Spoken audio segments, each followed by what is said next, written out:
son police ama mo chan ke ma hi ka chuak ruwa ni ka chuak ru ni ma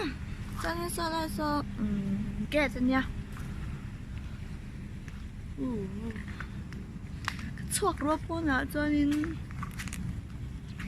extra ka workout to na nên chuan chuan beng chang tu ko chuan chuan workout thu lo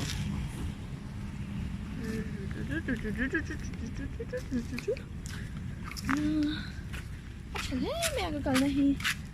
hey ăn nó lên hóa đã hi là mấy đã xong bù lắm bốc à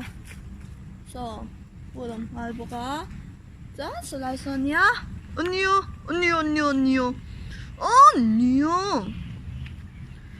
thế mình cái lô hay đâu có mình lấy theo tụi con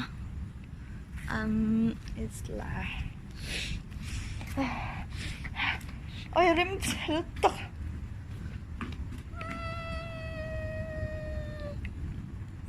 tụi chị có theo lâu mà chân hãy chụp theo ông về看nhá chân khi tháo mà xem thử thấy nó tròn là không chân tại hai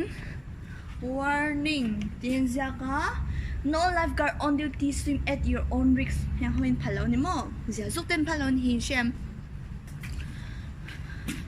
chan he hoin ni vek ta chan khi na so la son alang thelo na na thim vek to na nin hemi swimming pool pia che so river lui lian to ko mo mo so Malaysian a ka shet soi pi to la chan na 자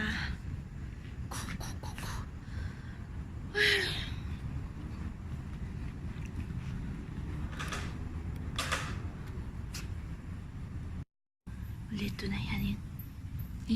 light hi keringa hila yanin emi gate pe langa ta son lui oma ase ka ta ngai kakal theilawa chanin ku pe re thei la ke light zon chapanga dan kal theilawa kakal theilo ni mo anin no man lum si Singapore pan lum so ui ni ram man ole chan thuru ka siang cha om chanin mi relin du chanin in rel char chang in thirin na so antir nanin oi khapa ka hwa ji he pa mel chia dan trup si ten so si ru chi si mi rel sha si a de chu ti kha ti a da na kal dan te re he ka ngi chu tia in rel vek so to hwa chuanin ka fiam thoni khai ti don na chanin in min rel do chanin ma se in rel ngam cha si no ni chan ta chan ti don ne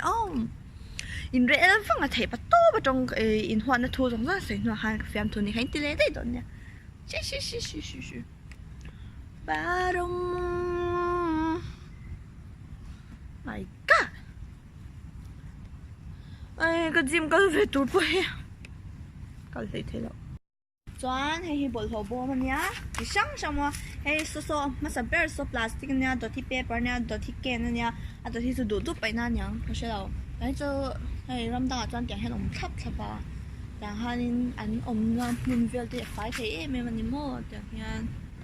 fai the e me ne